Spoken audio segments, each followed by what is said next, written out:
Bueno, y aquí estamos con el diputado por la Ciudad de Buenos Aires, Fernando Vilardo, diputado por Autodeterminación y Libertad. Gracias por estar aquí con nosotros. Al contrario, gracias por el espacio. En nuestro café político de la tarde. Bueno, hablábamos un poco en la previa, ¿no?, del contexto que se vive por estas horas, bueno, cómo se percibe en la Ciudad de Buenos Aires, pero entiendo que hay que leerlo, como decíamos, en el contexto de lo que sucede en el país, ¿no? El acuerdo con el Fondo Monetario Internacional y todo lo que ha pasado en las últimas semanas. Sí, efectivamente, la situación es muy difícil para la enorme mayoría de la población, con los tarifazos, con los despidos. Yo te comentaba fuera del aire, estuvimos hoy con trabajadores, por dar un ejemplo, ¿no? Trabajadores del hospital del Centro Gallegos. Sí. Que están peleando porque lo están vaciando completamente. Nos decían que de 5 pisos hoy están cerrados 4. Sí. Están unos 400, 500 trabajadores en la calle. Hace poco estuvimos con los despedidos de Telam, que acá se ha informado muchísimo. Más de 350 despedidos. Y el argumento es que tienen que ajustar. Dice, ¿no? Tienen que ajustar los gastos del Estado. Nosotros fuimos a la conferencia de prensa y ahí decían lo que se ahorran por los despedidos, digamos, en términos presupuestarios, sí, equivale a 4 horas de intereses del EVAC. Y ese dato es impactante porque ahí te muestra dónde están las prioridades del gobierno, porque no es... la mayoría de la población hoy padece las políticas de gobierno. Pero no es que todo el mundo la está pasando mal. Hay quienes están especulando y están especulando con las LEVAC, es decir, hay cientos de millones de dólares que todos los días el gobierno decide entregarlo a los especuladores. Esa es plata que es del conjunto de la población y que se está yendo todos los días. Entonces es un drama que padece la mayoría, pero que un sector... la está pasando bastante bien. Entonces es un desafío de ver cómo se corta esa sangría constante de riquezas que son de todos, que es de toda la población, y se va. Pero es un problema, nosotros lo vemos como un problema estructural.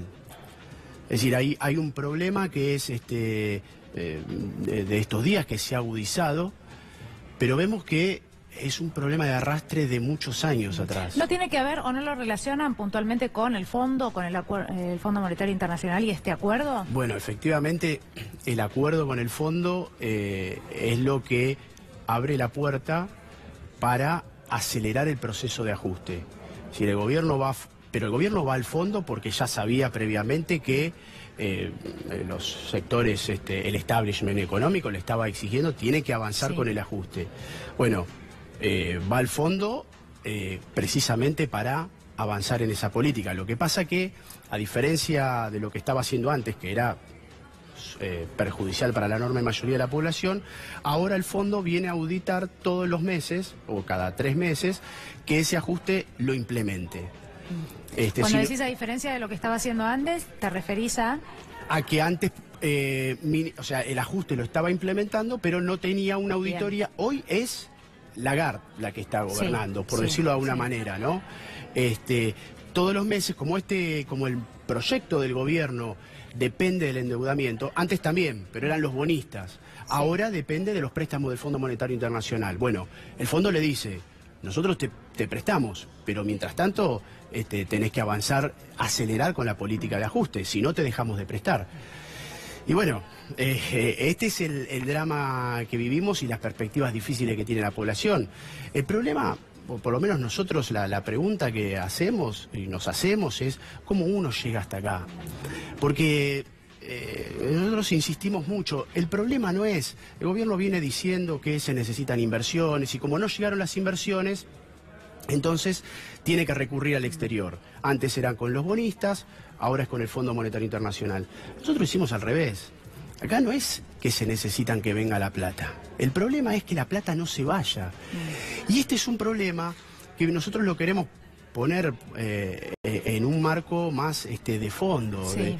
Es decir, en los últimos 40 años, hace estos días salió una nota, un informe de cuántos miles de millones, cientos de miles de millones de dólares están en el exterior. Los cálculos más optimistas, digamos, hablan de no menos de 250.000 millones de dólares. Esto equivale a 5 veces la reserva que hay hoy en la Argentina. Después hay otros cálculos que lo extienden a cerca de 500.000 millones. Es decir, son cientos de miles de millones de dólares que se fueron durante los últimos 40 años. Entonces, por supuesto, hay un drama que es actual, coyuntural, que lo está llevando adelante el gobierno de Macri. Pero hay un problema de fondo que tiene que ver con la estructura económica de este país, cada vez más concentrada, cada vez más extranjerizada, y que permite que un grupo de empresas concentradas se lleve toda la riqueza al exterior. Entonces, nos parece que estas son las cosas que hay que discutir. Y de la mano de esto, la deuda externa. Este es un drama, es decir, este gobierno lo ha profundizado muchísimo, ¿no? Pero ¿quién va a pagar esa deuda? Es decir, no, bueno, claramente siempre lo terminan pagando, o digo, lo terminamos pagando todos nosotros en general, ¿no? Pero por sobre todo aquellos que menos recursos tienen, que pierden el empleo, que se quedan en peor situación, porque están en una peor situación ya por estas horas. Lo que pasa es que desde el Gobierno Nacional no lo plantean como un plan orquestado desde un primer momento, sino como un plan B frente a un plan A que no funcionó, y en muchas oportunidades hablan de que no quedaba otra opción, de que no había otra opción. Y cuando ustedes plantean, digo ustedes desde la oposición, desde otros sectores, plantean, bueno, hay que traer el dinero de afuera, los representantes o quienes están hoy en el gobierno deben traer el dinero de afuera, y todas estas cuestiones, lo que dicen es, bueno, no resulta tan fácil. Y quienes objetan estas cosas desde la oposición, y fueron palabras en las últimas horas de Elisa Carrió y de otros referentes del gobierno, en realidad lo que quieren es boicotear al gobierno. Bueno, en las últimas horas lo dijo Urtubey, boicotear al gobierno, utilizan la palabra golpista, dicen que desde la oposición es muy fácil objetar estas cosas. Bueno, ¿qué le responden ustedes a eso? Le podemos responder que lo primero que hay que hacer es hoy impedir que se sigan llevando la plata afuera, porque esto es un drenaje que continúa. Es decir, mientras nosotros estamos hablando, sí, claro, se están llevando, ¿no? Sí. Por eso es interesante lo que decían los trabajadores de Telam, que el presupuesto de los 357 trabajadores equivale a 4 horas del EVAC. Y eso no se trata de golpismo, se trata de qué intereses priorizar. Es decir, cualquier persona que hoy está escuchando, persona que padece los tarifazos y demás, si uno le dice, yo no sé, es decir, el gobierno se comprometió supuestamente a todos los gobiernos en campaña electoral, hablan de que hay que priorizar la educación, que hay que priorizar la salud. Perfecto, bueno, esto lo dicen en campaña electoral. Después, una vez que asume el gobierno, ya vemos en el caso de Cambiemos. Bueno, nosotros decimos, tomemos eso. Hay que priorizar la salud, hay que priorizar la educación, hay que priorizar el trabajo, hay que priorizar la vivienda. Ahora, ¿cómo se prioriza eso? Se prioriza impidiendo que se vayan los recursos hacia afuera. Entonces, no se trata de golpismo, sino de qué intereses priorizar, porque es imposible que compatibilizar, mejor dicho, el drenaje de riquezas, los pagos de deuda externa que son monstruosos, con una política que se dé prioridad a la vivienda, prioridad a la salud. Es una película que si uno ve en los últimos 40 años hay un deterioro, más allá de altibajos, pero si uno ve la película completa se va a que la población está cada vez peor. Y el hilo conductor es esos recursos que se han ido, esos formidables pagos de deuda externa que se siguen llevando adelante. Es decir, entre los últimos 15 años más o menos se han pagado alrededor de 180, 190 mil millones de dólares. ¿Cuántas escuelas, cuántos hospitales, cuántas viviendas? No tendríamos que tener esos problemas. Sí. Bueno, en la ciudad de Buenos Aires, de hecho, ahora y cuando conocemos cifras de la UCA, ¿no?, que dan cuenta de lo que sucede desde lo social, es recurrente el comentario. Hoy justamente hubo un anuncio del jefe de gobierno de la ciudad de Buenos Aires y también de la provincia de Buenos Aires, bueno, a modo de ayuda, de ayuda social, o para hacer más fácil esta situación que estamos enfrentando, pero se habla de mucha gente que volvió a la calle o a dormir en la calle, que se ve en la calle. No sé, bueno, los legisladores generalmente, y aunque sea para ir a la legislatura, ¿no?, están en contacto con lo que pasa en una zona tan sensible, la Plaza de Mayo, el centro porteño. ¿Qué ve en la calle? Veo este drama.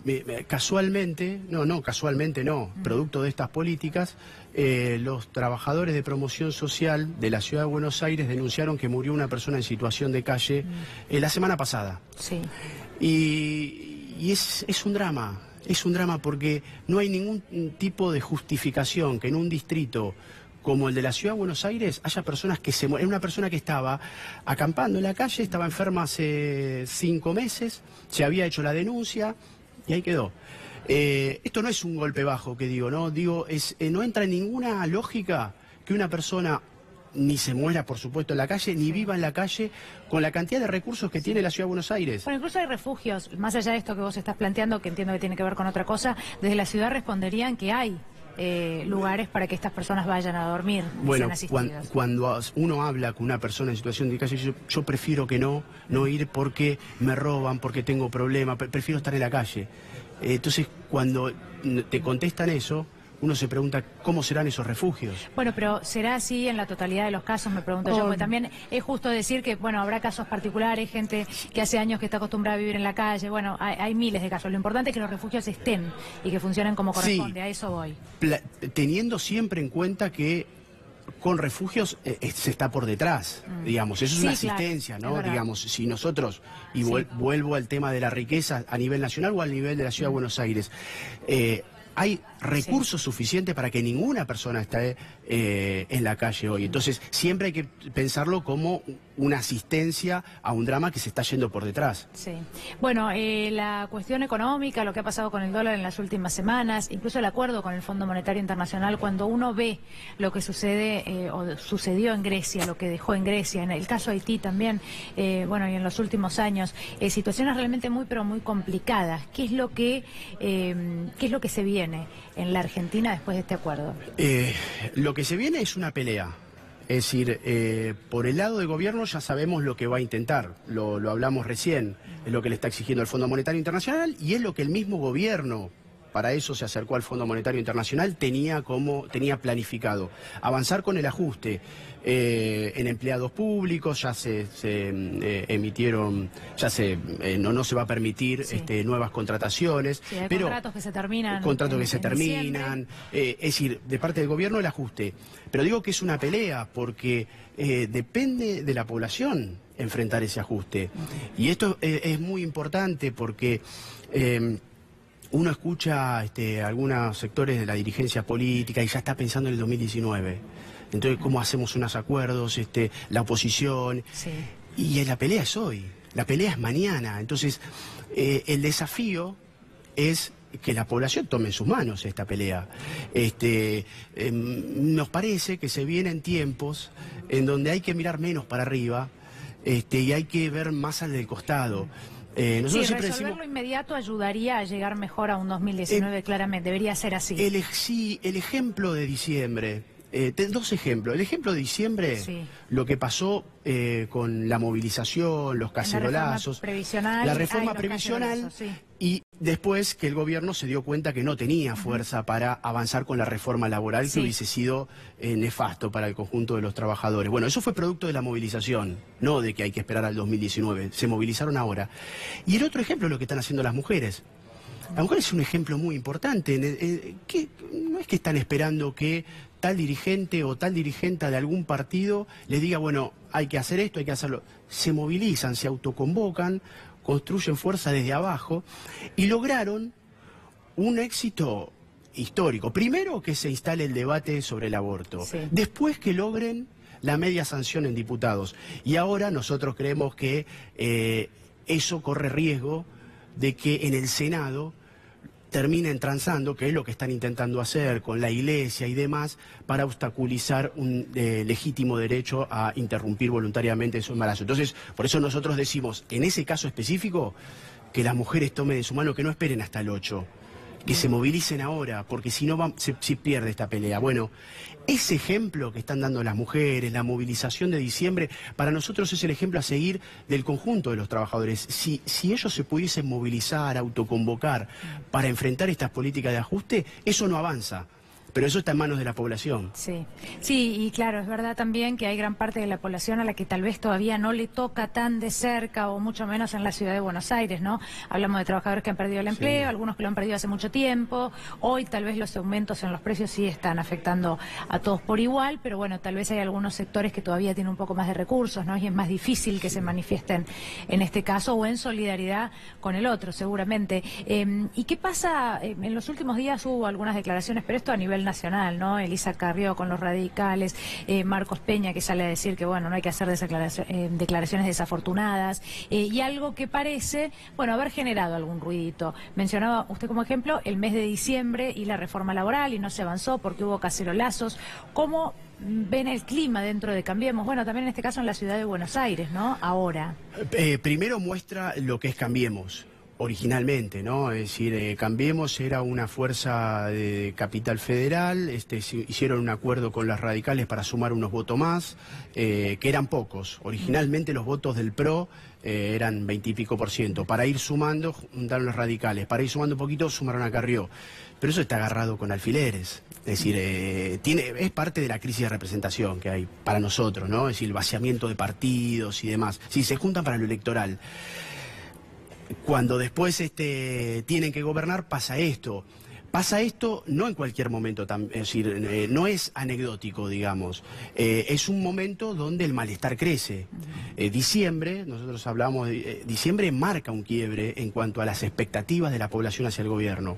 Y eso no lo recuperó más el gobierno. Y mucho menos de la mano del Fondo Monetario Internacional, que para mucha gente, por suerte, es mala palabra. Entonces ese malestar creciente empieza a crujir adentro y muestra la degradación de la dirigencia política, porque la verdad que cuando uno ve lo que dice Carrió, y le salen muestra la degradación, es decir, pero no lo decimos solamente como algo descriptivo, está en manos de ellos hoy decidir todos los días, entonces está en manos de ellos.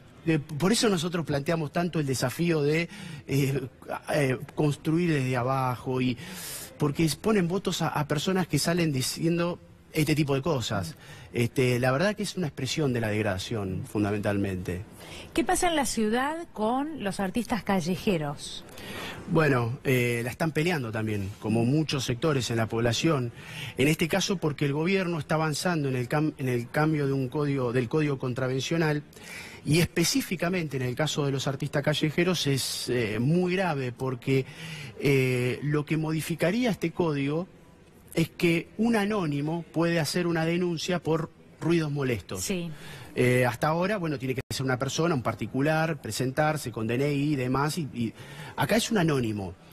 Es decir, para nosotros es un cheque en blanco para la policía, porque un artista callejero que hace música, algunos ganándose la vida como pueden, porque las políticas de ajuste también lleva a eso, y otros porque son artistas, es arte popular, y bueno, puede venir un policía, incautarle los instrumentos, detenerlo por 2 hasta 5 días, y entonces uno le puede decir, pero no, ¿cómo nos van a sacar? No, hicieron una denuncia. ¿Quién hizo una denuncia? No, es anónima. Claro. Entonces es un cheque en blanco, entre otras cosas, ¿no? Sí, sobre todo en un momento donde hay mucha gente que ante la falta de salida laboral, no sé si mucha gente, pero algunos más sí, que encuentren como alternativa, bueno, salir a la calle a ofrecer cualquier actividad artística, ¿no? Sí, efectivamente. Pero se están movilizando. Y nosotros estuvimos el martes de la semana pasada en la puerta de la legislatura acompañándolos, y este martes, ayer, también hicieron una movilización muy importante